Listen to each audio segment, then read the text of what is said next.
Sex education in America is a widely debated topic, and as a result, it exists now in many different forms and at different degrees. The center of the debate is around whether sex education should be required in public schools across the United States, or whether abstinence education should be taught instead. In a world where sex seems to constantly be a topic of conversation and entertainment, but also in day-to-day interactions, it's surprising that not every student in America will be educated about it. Currently, states have varying requirements for sex education courses in public schools. The question of whether or not to regulate sex education, rather than abstinence-only or abstinence-heavy education, is likely disagreed on due to different political and religious affiliations regionally. However, studies show that perhaps this topic is more nonpartisan than expected.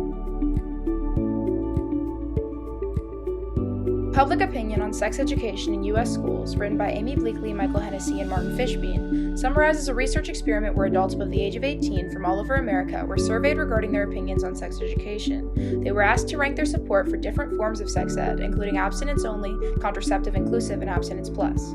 According to the survey, 70% of conservatives, 86.4% of moderates, and 91.6% of liberals supported abstinence plus education. 51.2% of conservatives supported condom instruction, as well as over 70% of moderates and liberals.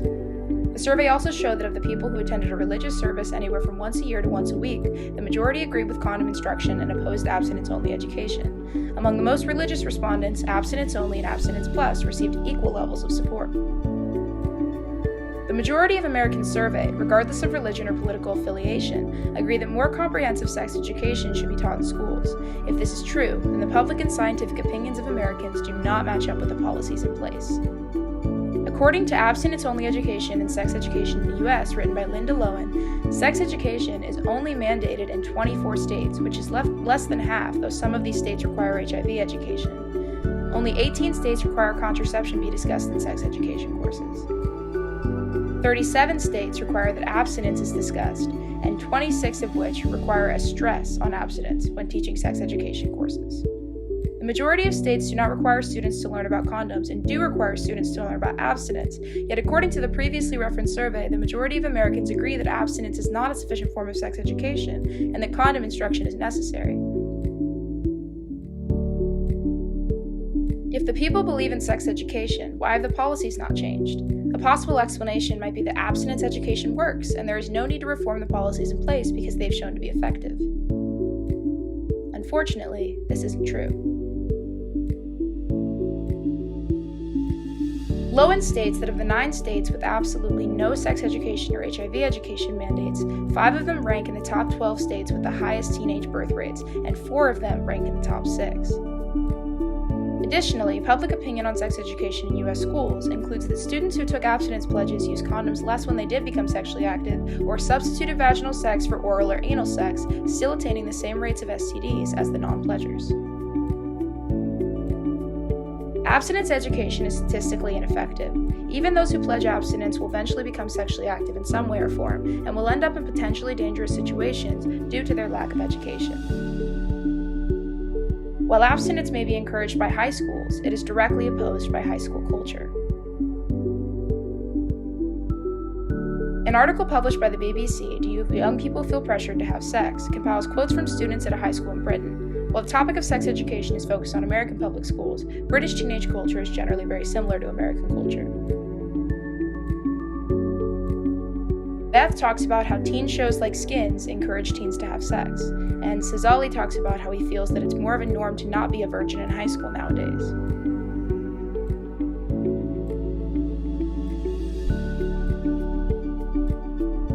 With every movie, television show, and classmate making students feel as though they must have sex before they graduate, it doesn't make sense that schools refuse to educate students about how to do it safely. Public opinion on sex education in U.S. schools mentions that by age 17, nearly 50% of students claim to have had vaginal sex before. With the pressure of pop culture and statistics combined, it's hard to deny that teenagers will inevitably have sex, so shouldn't schools be preparing them? I asked my Instagram followers to tell me about their personal experiences with sex education, and many of them seemed eager to share their thoughts on the topic.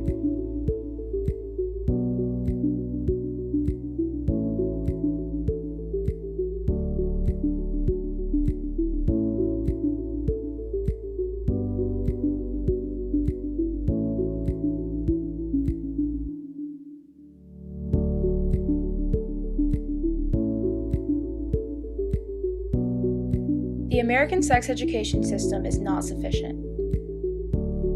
Many high schools across the United States refuse to address simple contraception methods and stress abstinence, despite the fact that the general public seem to agree with more comprehensive sex education. Teenagers feel the pressure of television shows and movies, their peers, and their own bodies to partake in sex acts. Even those who abstain throughout high school will most likely become sexually active eventually, in which case they will need to know about what protective measures to take. The policies in place in many states are statistically ineffective, resulting in high rates of teen pregnancies and STDs.